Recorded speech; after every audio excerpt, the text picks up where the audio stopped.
So tonight, Julie Kent, our artistic director, will be moderating the discussion.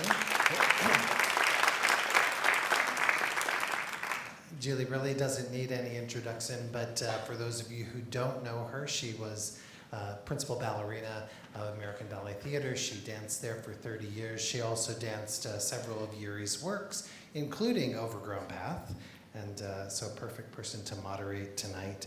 Julie also served as the artistic director of the Washington Ballet before joining us this past summer.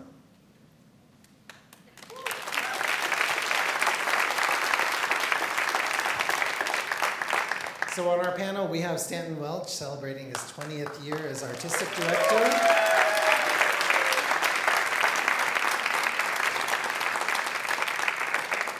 And even though we did have Sinfonietta of Kylián's before Stanton joined, it's really Stanton who has introduced the depth and breadth of the Kylián work to Houston Ballet and Houston Ballet audiences. And I know you'll enjoy hearing more from him tonight around that, as far as Jiri as a choreographer, but also the impact that it has on dancers and the impact that it's had on this company. Also joining us is Karina González, principal dancer. Karina is a native of Caracas, Venezuela. She joined the company as a soloist in 2010, was promoted to principal in 2013, and she's been featured in many of the roles in the Kylián works, including Sinfonietta, Wings of Wax, Petite Mort, and now adding Overgrown Path to her list. And finally, we have First Soloist Kelly Myernick. Exactly, one more. Woo! Kelly received her ballet training in New York, Colorado, and then Houston, right here at the Houston Ballet Academy. She enjoyed a 13-year career here at Houston Ballet, and she danced the whole gamut of classical and contemporary works, and pretty much every Kylián work that we did, especially the Angels, Fallen Angels, which I remember her in so much, and Soldier's Mass, where I think she was the single female in, well, I'm not going to steal any thunder. They will tell you all about it. But now, thankfully, Kelly is principal instructor with the Academy.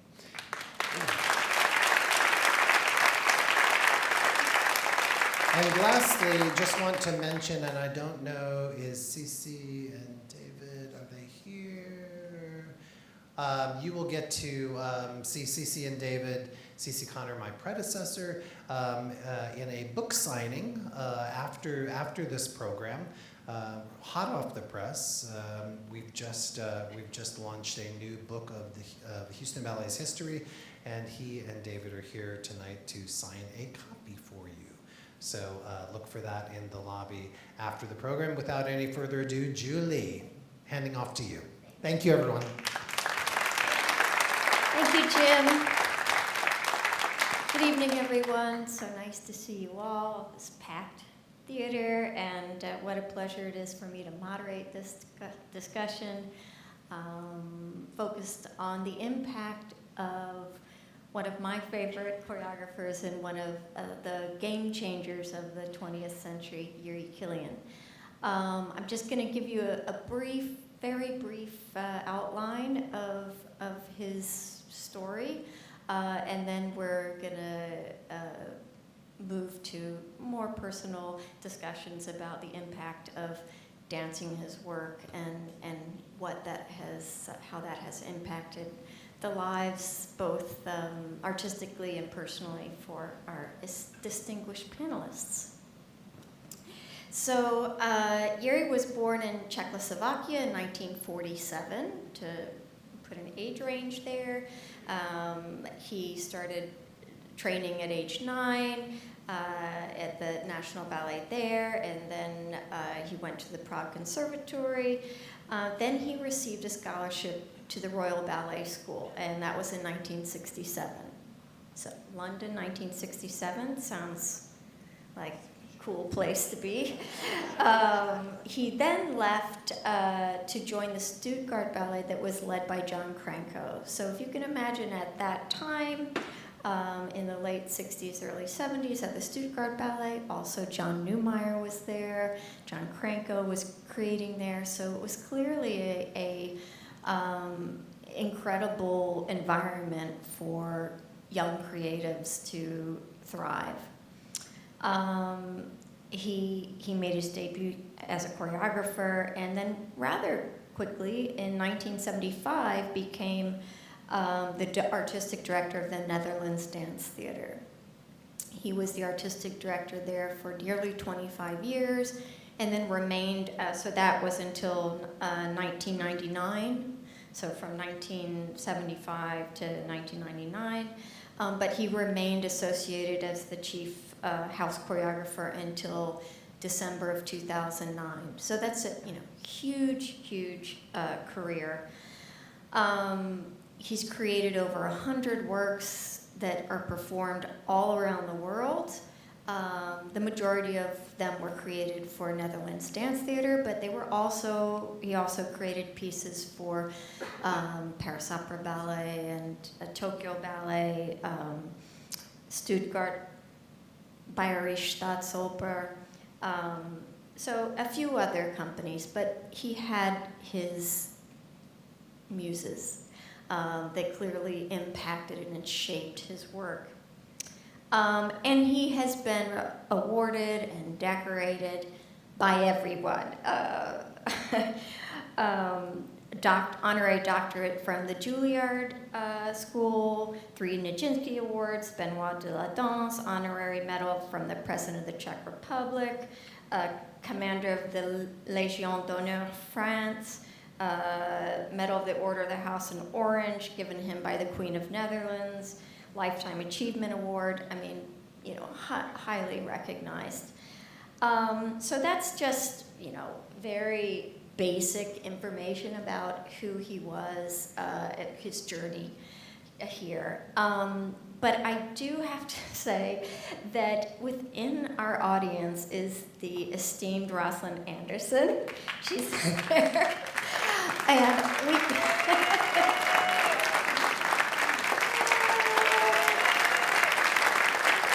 we can't really talk about Jiri and his work and the impact of his work without recognizing Roz.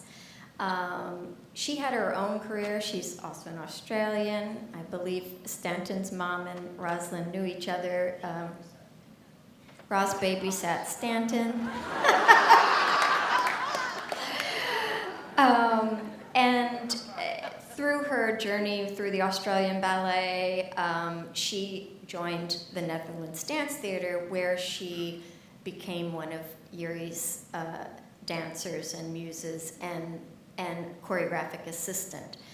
And so she had her own career dancing there, and again, creating so many roles that we all have had the opportunity, in ballets that we've all had the opportunity to dance, and many others.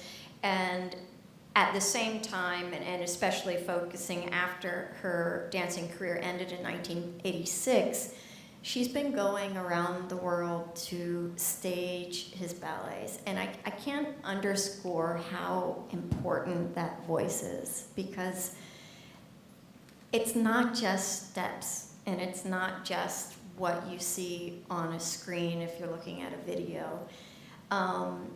It is more than movement. It's really more than words can really describe. So there's a physical aspect of it. But in my experience, there's also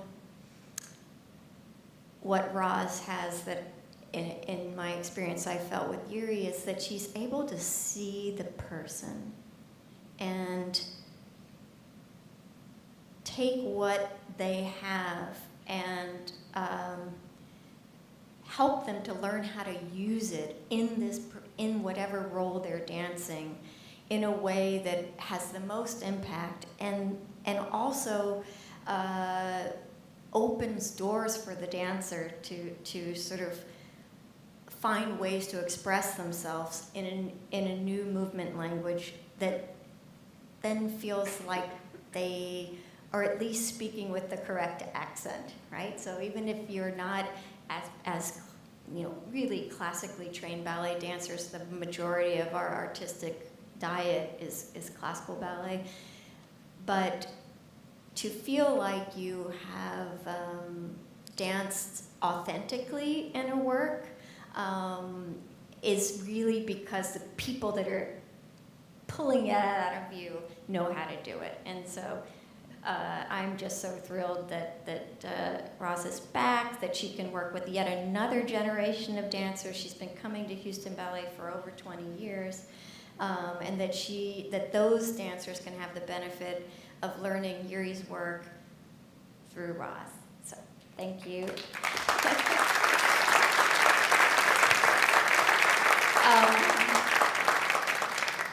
So I'm going to start a little bit with my introduction to dancing the work of Jiří Kylián, and then we're going to move on to hear from these people. The first ballet of his that I danced at ABT was a ballet called Sinfonietta. It was made in 1978 or something like that. And actually one of my ballet teachers, Eric Hampton, was also in the original cast, and he was my teacher in Maryland at the Maryland Youth Ballet. So when I learned the ballet, I already felt very proud to have been a part of the legacy that ballet had impacted. I don't recall, this was around 1991, 1992, and at that time it was in transition at American Ballet Theater after Baryshnikov left. And so as a company, we were somewhat struggling to find a new identity, and part of that was in new repertoire. So Sinfonietta coming on board was I think there had only been one very small Kylián piece ever in ABT's rep, so this was the first piece. And it might have been the first time I performed at ABT in flat shoes and stood in a parallel position. I really was not at all experienced in contemporary movement, but somehow I was cast to be in there. And I loved it. I was so nervous, and Roz had such a great way of making. I was in the two couples, and we did this sort of adagio section. And it was a really wonderful experience. And then when we got to the Kennedy Center, Mr. Kylián came and coached us. And again, I just remember that feeling of, not just for me, but every single member of the cast, that he saw us and saw something beautiful and unique that we each brought to his work. And I remember just wanting to please him so much on that opening night. And I was not alone. We all did. We all were just, we want this to be good, for so many reasons, for the company, for him, for the future. We all were sort of on the same page, and it was a really, really beautiful moment. My second time I had the opportunity to work with him was in Stepping Stones, which is a very different ballet. Again, it was a new movement language for me, and once again I felt that through him and the way he approached the work, I felt at home. And it ended up stretching me and teaching me in new ways that I really, you don't know what you don't know, right? You don't know something new until you've actually learned it. And so these ballets create those opportunities for learning and growth and expansion. And that's essentially my experience. So now we're going to turn to my guests. And we're going to ask them about if they would share about their introduction to Kylián and his work, and like your first experience dancing his work, and if there's any distinct memories about the process or rehearsal or performance. So why don't we start with you, Stanton? Well, I actually had a very similar experience to you. I joined the Australian Ballet when I was 18, 19, and one of the first ballets I got cast in was Sinfonietta. and it was the same part you just described. And the two couples with the slow plie and the arabesques. And I think it's where the younger people ended up in the ballet. But it was a great experience. And I was cast in the work a lot. In Forgotten Land was the one I think that really impacted me a lot personally. I got to do both the white couple and the pink couple in that. The white couple is the end of the ballet. Jiri was there and worked with us at that time, and he, with Justine and I, who we were quarter ballet dancers, and everyone else was principals in that white part. And then he worked with us separately and changed some grips and steps for us that made us feel as though it was ours. And I don't know if it was correct. I'm nervous with Ros there, but he described it as a relationship in reverse, and that he loved the fact that when we were in that lead part at the end, it was a love affair that started with the black that was dark and tormented, which I think Kelly read, and then the red, which is fiery, and the collapse, and then white was innocent, pure love. So for me in my career, that was a real highlight, and we got to do it for galas and became first cast of that. But I got to learn Transfigured Night, Stepping Stones I was into. I think we also did the same pas de deux with the boxers. And they were very different. I mostly danced the skirt material, which was an early phase, which I think Overgrown Path is the beginning of that. And it's emotional and long and musical. And Stepping Stones was the beginning of the black and white phase, which these guys have danced more of, which is much more scary, I think is a good word. You feel very challenged by it. The lighting was very different and the music was very different. And I think then as a dancer, when I started ballet, Forgotten Land was one of the first ballets I saw in a mixed rep where I felt like I want to do ballet. That was the ballet. It was emotion and no story. And that music, I can get up and do all of it now, Ros. You took every shape and the bourrées in the beginning and all of that in your soul. And when you were dancing, it felt like it was more than yourself in some way. And then I also thought, as a choreographer, I loved that it was always ensemble. There were people that came forward and lead people, but everyone felt a part of that ballet, from the person who only appeared for a few minutes to the person who was doing all of the work. And I really love that team of dance. Just a personal question. Did you dance in Petit Moor? I know, I'd left before Petit Moor came to Australia. I was just wondering if we did the same pas de deux. No, I was already in America. I was choreographing at that phase. But I did have him, he got to see some ballets that I did, and he gave me conversations, and some of those sentences I tell myself when I'm in the studio. The most useful one is about taking your own material and reworking it. Shouldn't feel like every time you make a step or a grip, you have to start fresh. Use also what you know, the language that you know, and keep sculpting it and sculpting it and sculpting it. And I thought that was really great for choreographers to hear. Great. Karina? Yes, so I think my first introduction to his work, we don't really have his work in Latin America, but I remember hearing the older dancers in the school talking about it. I trained also just pure classical ballet, so I knew we talk about the entity company like it was out of this planet. Like they were just, creatures that can dance. And I do have a funny story because I remember asking my mother to buy something, which is a lie, because I wanted to go to a cyber place and just, search in the computer his work. I do have a great memory of learning, I don't know, Rosalind, the solo Blackbird. I remember learning step by step in the cyber place by myself, and people would look at me crazy. I was like around 15, 16, but I was always so hungry to learn new things, so I knew that I wanted to move like these people. I was blessed to dance many of his work. My first one was with Tulsa Ballet. I did Petit Moor, and I do feel like that's when I truly understood movement and how much you can immerse in your movements. I did have the pleasure of working with Roslyn. I was 20 years old. It was also my first time maybe dancing bare feet. So it was a whole new world for me.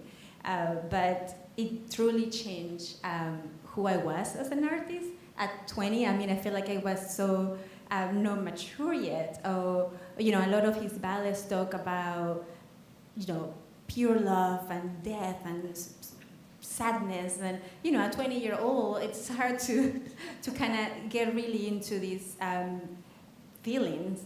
But she was just incredible to let me find my own way of moving. Again, then I come here and I have the opportunity to do, Forgotten Land and see these creatures that could move incredibly. I always feel like I have a good examples of people that I could look and be inspired by them and wanted to move like them. So, so super blessed to do his work. I agree. I think that to be in one of his works, there's certainly a reverence about it, and it really feels like you are within a great work of art, like you're within one of the great paintings. That it's that kind of significance, something like that will really stand the test of time. And my first ballet was also Forgotten Land with Roz, and I think I was probably about 21 or 22. And the Red Paw, which is a huge stamina, physical power. I mean, it was really, but a place I got to put all that, which was really nice. I did that with Connor, and we were very young and very excited. It was also a very kind of, unique and emotional time. Marae Hassenbohler is here. And she danced the Black Pas de Deux. And I remember that this is a ballet about a place that's being washed away. And it was during Hurricane Katrina. And it was Mimi's from New Orleans, and it was one of those times where art really imitates life, and I think was like particularly, am I right? Like particularly emotionally charged. And when you're that young, and to sort of feel that like significance of the art form, that really changes you forever, what this can do and the kind of sensitivity that you can bring to the art and feel in the art. And so that was an amazing introduction. And then, and Petite Moore. It's funny, something about Petite Moore, I don't know if some of you have seen it, it's in our repertoire and it's a masterpiece. And the men start balancing a sword on the one finger. And usually before a ballet, the guys are kind of like, who knows what the guys do before a show? They get there, at half hour and slap each other. And the girls are always practicing that turn over and over. But you've never seen a more focused group of men than before Petite. Oh, yeah, I mean, dead silent, yeah. I guess, and then later, what else? Well, we can talk about soldiers later, I think, but yeah, that was the start. Those were beautiful, beautiful anecdotes. So, Stanton, in 1992, you received a Churchill Fellowship to study choreography with Mr. Kylián. I'm not sure what a Churchill Fellowship is, so you're going to have to tell us about that. And just if you can share a little bit more, you already said that he encouraged you to keep using your own words. But if there's anything else that you feel like he specifically has influenced you as a choreographer. Yeah, well, I kind of stalked NDT for a decade, I think, when I was starting ballet and a young dancer. Every time I had a break, I went there. My brother danced there, my sister-in-law danced there. Many Australians have ended up through NDT, so I always felt for the Australian ballet kind of like Miranda Coney, who was just here, who was the original Cinderella, danced there for a while. So the Churchill Fellowship is a fellowship that you write in for, and the idea is that you are writing about how travel around the world you could bring back as an Australian to Australia, things that you could only learn by travel. So I wrote a big thing about why I needed to travel, and it was a month at NDT, a month at the Royal Ballet, a month in New York, and then a month in Europe, going from Beja to John Newmeyer. And just sitting in the studio and watching these people work, so that was just invaluable. And they were all so welcoming, and I just got to be a fly on the wall in all of that. And then I really stuck with that through my whole dance career, in making sure that I sort of knew what was going on. I considered it the hub of European contemporary dance during my dance time. Yeah, what was the second part of the question? Specific. Well, his movement, his vocabulary. I mean, it was in the partnering, all these grips where they're holding each other like this and passing from the hands and all these spins. Like, we all would think of that. We say this, the Kylián grip, do the Kylián grip. And it became a part of, I think, all choreographers today have been influenced by that material, the way Balanchine and Pettipas, and the fact that this was contemporary, but Jiri, especially the early stuff, was very balletic. And Ros is a classical ballet dancer. She danced in the Australian Ballet. She was not, so all those people that were in Overgrown Path were all classical dancers. So it felt so connected for us. So it influenced me in how to make a ballet, collections of 5 or 7 couples, a lot of things, I think. When we were sharing with our staff earlier about a little more in depth about Kylián and Overgrown Path, we described him as a game changer. Like, there was before him, and then there's after him, in a way that not only his own work, but how he's influenced all these choreographers from in the last 40, 50 years, by seeing his work, and how just his approach, the impact, the emotional impact of his work, and the physicality, the unique physicality has really influenced choreography and dance choreography in general. And I think another thing for me is the incredible musicality of it, is the fact that when you're dancing to Forgotten Land or Petit Mort, or any of them, the movement feels exactly right for that sound. And sometimes when you dance, it feels opposite, and maybe that's what the choreographer's doing, or you're listening to an underneath rhythm and you're dancing. But this felt different. It felt like you were singing the music with your body. And only a few ballets, for me, transformed me into feeling like that. That's why you remember it so well, right? Like, as soon as the music comes on, you're like, I know every step, I know every step, I know every step. It's like it couldn't be anything else. Exactly, right? Yeah. That's it. Yes. Karina and Kelly, so we've already talked quite a bit about, well, I've talked a lot about his work, but if you were going to explain it to somebody who's never seen it or really doesn't know much about dance, like, what would the essential gist of what you had to say be?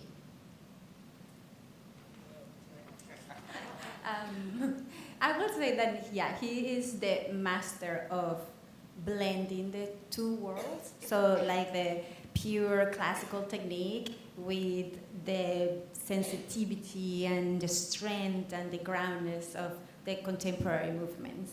I also see what Stanton say about how musical he is, and actually they call him the master of musical choreography, because most of his ballets, I think they are created because of the music, or the story behind the music.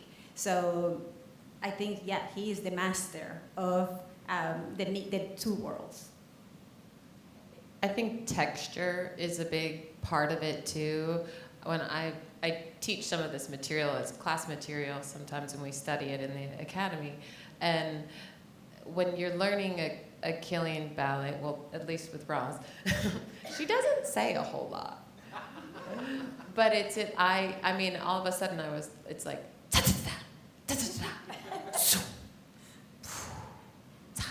Like, am I right? Yes, I'm right. And I'll be sound like Bobby McFerrin.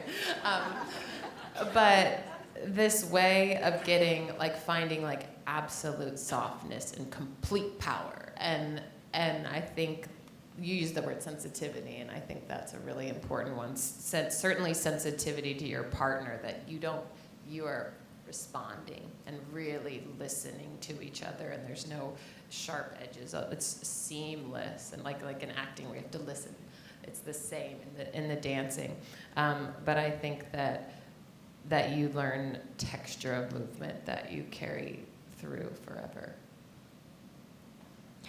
So, Kelly, why don't you share a little bit more about your experience dancing Soldier's Mass?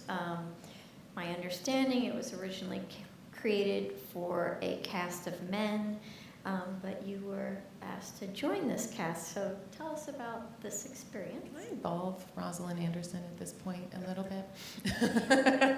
Can I involve? Okay. Yes, it was created on a cast of men, and Roslyn was still dancing, but also assisting with rehearsals and rehearsal directing, and I understand sort of helped in helping to design patterns and all of this.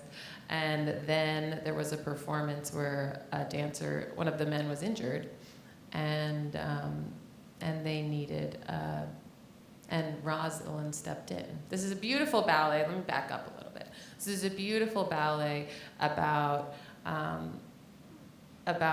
it's a battalion of Czech soldiers that was sent to France, right, and immediately killed. It's very tragic.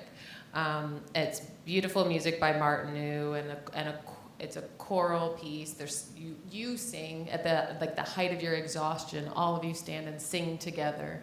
No one leaves the stage. It's really a moving and powerful piece. But Rosalind had the opportunity to dance this, and then when it came to Houston, gave me the opportunity to be part of it. And I think it was certainly one of the great honors of my career to have that experience. And I think wrote to you probably that, like, I always felt like I was kind of butch to be a ballerina. I was always sort of self-conscious about that, and like I'd never been more aware of what made me sort of feminine than in this experience. But it's a real masterpiece, and it was a huge honor to dance that. And we're working on it now upstairs, and you are going to come, and we're going to work on it together a little bit. And it's rowdy to teach boys contemporary. They're a lot, but they know when it's good stuff, and they are so honed in on this material and taking it so seriously. And then you have buy-in. You teach them good things like this, and then they're hooked, and they want more and more and more. And so it's really, I think they're learning a lot, and I think they're taking it very seriously. But we'll talk to you. That's my story about Soldiers. I think that's another thing about inspiration, is that with Jiri's work, the men really dance. The men are not standing around and partnering. They are off dancing and doing... Sinfonietta, the opening movement is just 7 men. Just as you were talking, I kept thinking about all the ballets, how the men were really equivalent in the dancing. And that was unusual back when we were starting ballet, that to dance as a guy was rare, let alone 7 of you. That was a big, I think, game changer too, that men stepped up and danced in ensembles and things like that. Karina, I'm never a fan of this question, but I'm going to ask it. Of all the Kylián ballets that you performed, do you have a favorite? Yes, that's a really hard question, because I feel that every time I do one of his ballets, it becomes my favorite. And I do believe it's because he gives you the opportunity to create your own story in the story. So it makes it so personal. But let's see, if I have to choose one, oh, this is hard. I have to say that Forgotten Land is one of my favorites. I think it's because, again, is what I was feeling in the moment. It was my first ballet here when I came to Houston Ballet. Again, I was very young, dream of doing his work, and then I have, again, these beautiful people to see and to be inspired by their movements. And I did the young couple in there. Which color is that? Red? At the end. Well, I did one of the couples, but I feel that now, if I have to do it again, I wonder how I will do it. I feel like it depends where you are in that moment as an artist and how you can bring those feelings in that moment. So, yeah, I think Forgotten Land will be the number one. Beautiful. Rose.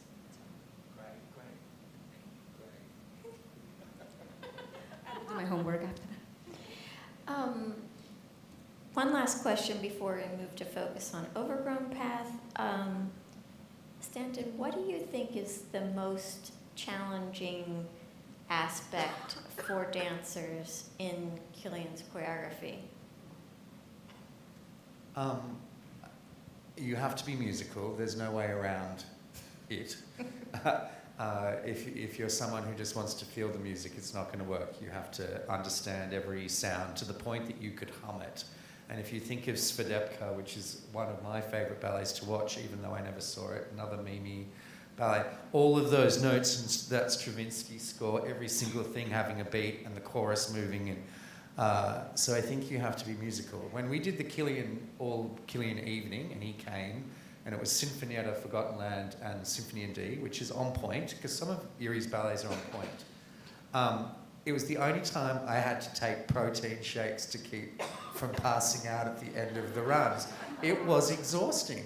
And if you were in all three of those ballets, you were wiped out. And it wasn't something like Sleeping Beauty or something where you had that sprint and you felt nervous. It was just like a full body worn out. And I remember wanting to be in all three and then spending that month feeling like I was going to pass out if I didn't eat enough pasta and meat and try to keep the weight on myself. Right.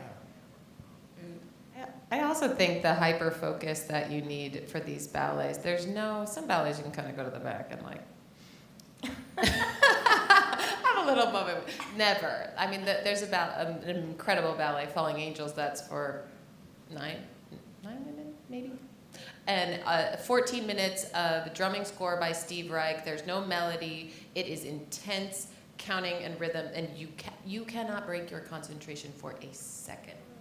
And it's so rewarding because you're in it and you feel you've really accomplished something. But I think that hyper focus is also part of what makes it. There aren't many ballets like that. That's another thing that is back to what you said about Stuttgart Ballet. So Jiri was there in Stuttgart with John Newmeyer and Billy Forsyth. That's some of the talent. From NDT now, we have Jorma Ilo, who's choreographed ballets, Johan Inga, Nacho Duato. It goes on, the lineage, it spread choreographers too, if that made sense. It was a place where learning that rhythm and that intensity, then when you do Nacho's work, it feels like that. Like Jari Tankart feels just like how we described. Yeah, exactly. So Nacho came to ABT later, like 10 years later, and I was, one of the paradas that he created. But if I hadn't learned how to dance like that, how to respond to the movement, how to respond to the part, all the things that you learn as a dancer, you just keep building, and which is why the expanse of our repertoire is so important for not only the audience to develop your understanding and your interest in the possibilities of what dance can communicate through all these different movements, but also for the continual growth of the artist, and then that circular effect of how it makes you a better dancer in Swan Lake and Sleeping Beauty and what have you, but then in rep you return to, and then future rep that hasn't even been made yet, you have a voice, you have something to say and different ways to say it. So it's very empowering. moving on to focus about Overgrown Path. So, little inside scoop. But when we were planning this season, we were going to be doing Dreamtime. But the set is no longer able to travel. So, yeah, there's only one set of it, which is something you don't think about with ballets. So when you have a set, if there's only one and that gets destroyed or lost, or the people won't rent it or give it to you, sometimes ballets disappear from that idea, and I don't think people realize how often that occurs. Right. So we were having a sobering conversation about, isn't that very sad? We can't do it, but what other Kylián can we do? And I said, well, I love this piece. I wore a beautiful red dress. And then we found out Overgrown Path, right? And so anyway, we discussed with Kylián Foundation, and so we're bringing Overgrown Path to the repertoire of Houston Ballet. It is also to the music of Leos Janicek, and it was inspired, it's about loss, grief, and Janicek had, shortly after he composed this, shortly before he had lost his daughter, and the men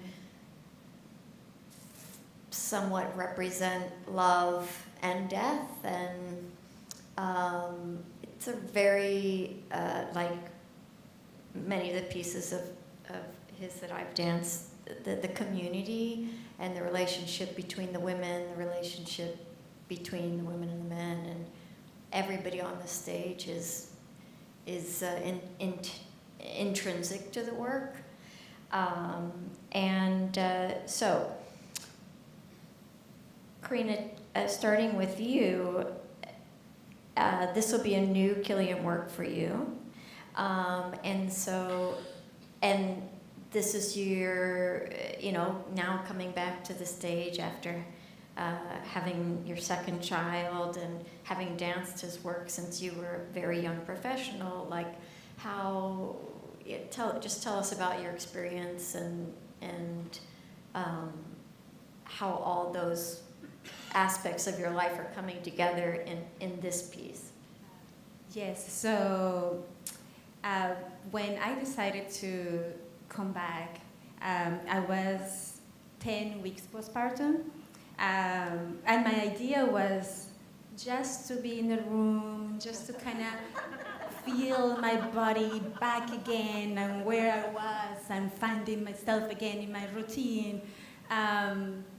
But the moment that she started teaching the first 16 counts of his work, and then I heard the beautiful music, and I knew immediately that I needed to work really hard to be part of it.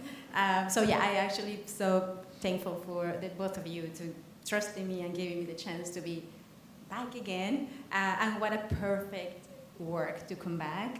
As you say, the piece has this feeling of grief and loss and sorrow a little bit.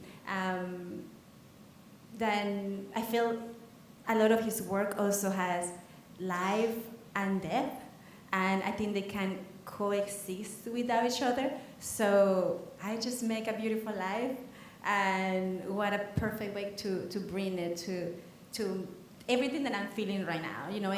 It's trusting yourself, it's seeing, my past, or how I was, 15 years ago, 10 years ago, and I feel like this piece kind of bring that. It's reflecting to the past, and or even reaching to the future and what is next for the dancers. So I love everything about it. There is something as simple as a reach of the arm. Then it can mean so much. Then I want to say so much with just that movement. So it's just a pleasure to be back, and I can't wait to perform on stage. Well, that's a perfect segue to open the conversation to our audience. So Happy to answer questions that you might have.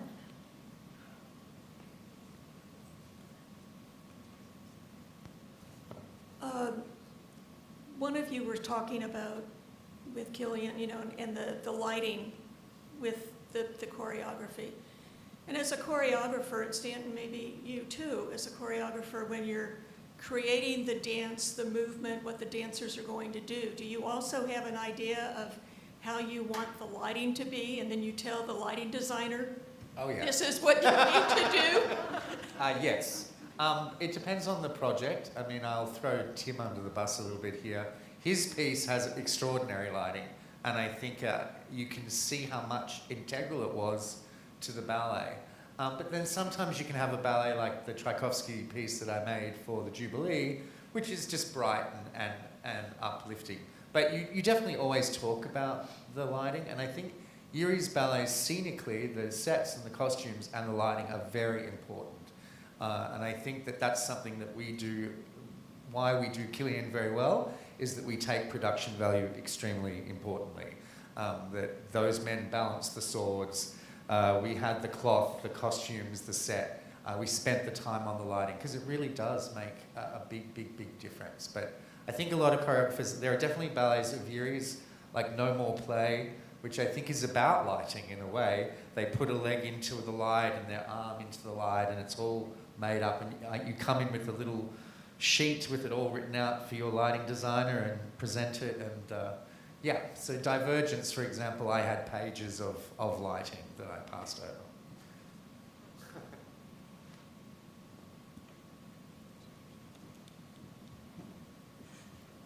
So mine follows up on that question. Stephen Woodgrade showed us the Cinderella notebook that he had for choreography when he did the rehearsal here. How do you capture a ballet choreography? I mean, other than just what you said, not watching the video, Ross is here, she has corporate knowledge that can pass along to new generations. What do you do for when Ross is gone and you're 2 or 3 generations down? How do you capture that choreography? Is it a notebook? Do you have that? I want to see what the text is in that notebook that Stephen had. I want to see the notes that you have for that lighting that you just talked about for Sure. Divergence. How do you capture the ballet so that when you recreate it in future generations, you get the essence of it? Well, you can look at Swan Lake and Sleeping Beauty. They are also, for generations, captured in this way, passed from one person to another person to another person. And that's what I think makes our art form so incredible and unique, is that we need each other generationally to pass it on for it to survive. Roz, I'm not sure if you have choreology. I think I write my own little notes that I'm sure no one here could read. And I have drawings, and I have made up my own little vocabulary, and I think you write out your classes sometimes. We all have a way of cheating it. There is a formula called choreology, which is written, but it's kind of gone away a lot of the time, and I think people have personal notes. So I'm not sure, Roz, if you wrote everything out longhand or if you had choreology. Different with every ballet. Different with every ballet. Yeah, so I feel the same for myself. So I do make what I call the Bible of the ballet, and in it we put all the casting and the character descriptions, and then I'll give that to the dancers so they can see what the pathway is for the character. But steps I don't show anyone but myself, because it's so badly written and drawn, and stick figures is my normal way.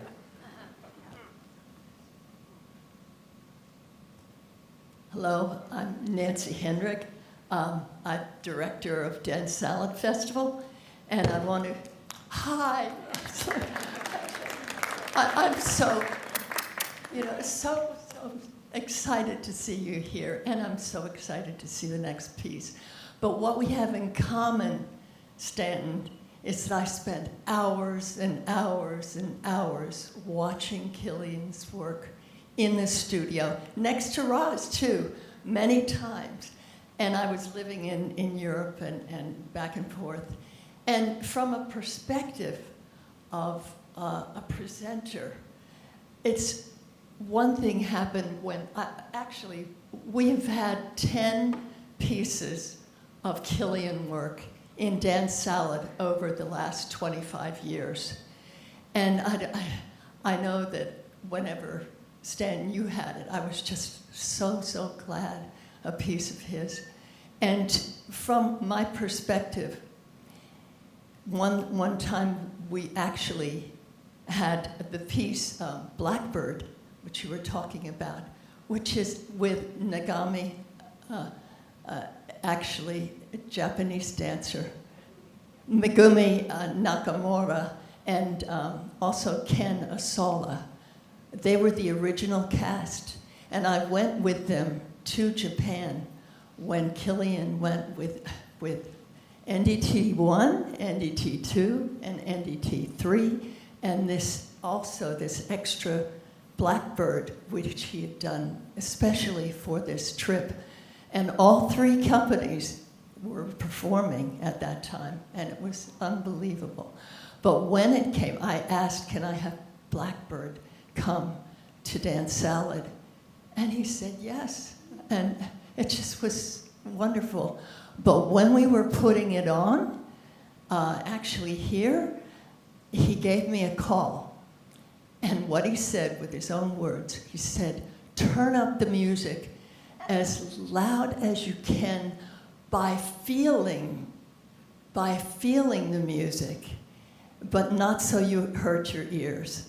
And that was just something directly he told me to do in presenting it.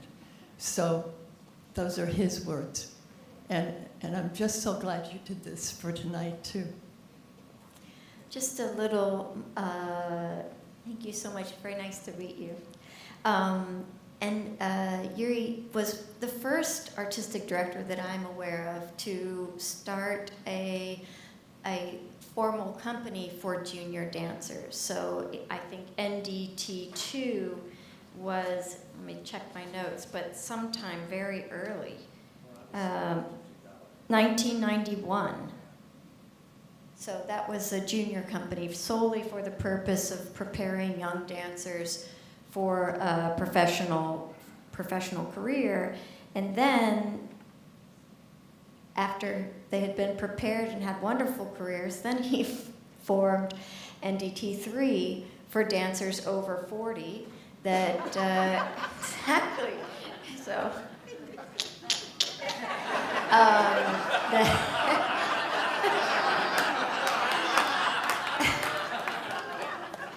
that still have a voice, have a body, have physicality, have something to say. And so, I think, again, it just shows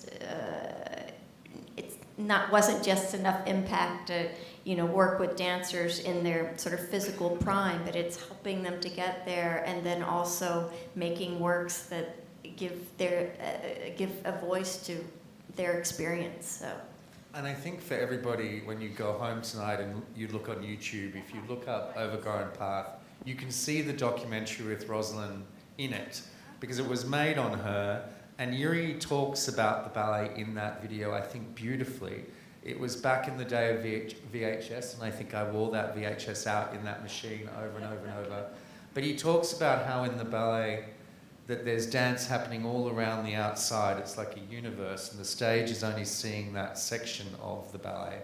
And I think that was also a profound effect for me in how to think about dance and what is happening when the swans fly off and they're doing the pas de deux. They're off dancing somewhere in another stage, another space. I love that idea that the universe, and I think this ballet in particular, with those entrances and exits sweeping across the stage, show that. Where are they running to? Where are they going? So it's all on YouTube. You can see all this stuff. Yes, Jean? We're seeing several casts of Cinderella, and it's just wonderful to see the different dancers bring different voices to these performances. How many casts are you doing for the Kylián piece? And can you share with us who might be dancing when you know that? Well, Fiona Loomis was here. She was also a dancer in NDT, and she was here to stage the piece.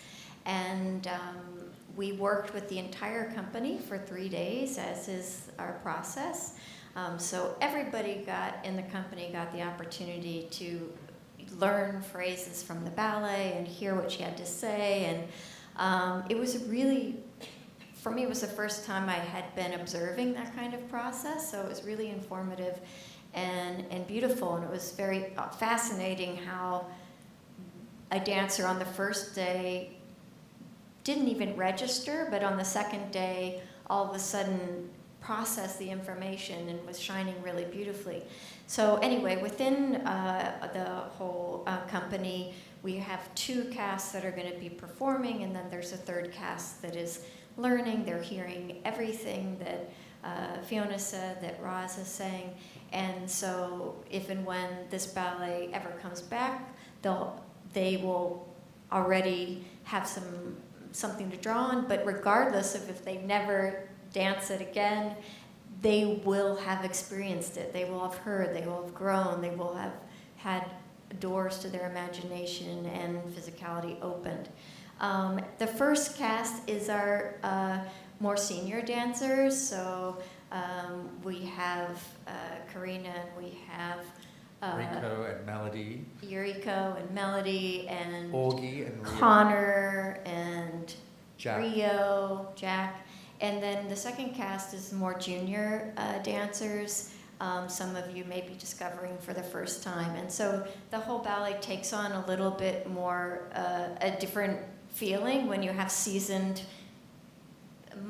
parents on the stage, and then very young dancers who, like us, were at the beginning of their exploration of Kylián's work. So definitely recommend seeing both casts because they will tell these stories from very different points of view in their life, you know, and it's a really beautiful thing to see. All 3, but also. A few Saturdays ago, I was out doing something, and all of a sudden I started getting all these texts. And it was from different dancers in the company who were telling me that Jindale Bernard had just gone in for one of the roles in rehearsal, and that it had an incredibly transformative moment in this ballet. And that Jindale was a student in this school at 7 or 8 years old. 6 years old, not just little. And has gone through the school and through HB2. And in the school, we would study Kylián sometimes, and she was always that kind of soul that like understood this as a 6-year-old. And so it's very exciting that Jindale and that generation now are stepping into this, and I can't wait to see. And she choreographs. And she choreographed a wonderful piece in the Jubilee, you might remember. And so keep an eye on that one. Yeah. One last question? I could also just try to speak up. Yeah. Okay. I was wondering if you could share with us a little how you choreograph a mixed rep in general, how you program along with this Kylián. I know we have thank you. Another choreographer here from that evening, but how do you decide on the 3 together? It's a process. It's a process. I mean, Stanton can share how he thinks of it, but from my process is trying to find a balance, trying to find something for something for everyone in the audience, and also giving a food for the dancers. So you have to make sure I come from directing a much smaller company, so I had to be very specific about making sure that I had the dancers in the company that could do the repertoire. Here we have many more dancers and they can do anything, so that's off the list. But what is it that they need? What kind of growth do they need? Do they and then how will that then affect an audience? There are some. This ballet, Overgrown Path, was dedicated to Anthony Tudor, who was the sort of the chief choreographer of American Ballet Theater since its inception. And he was known for telling real stories about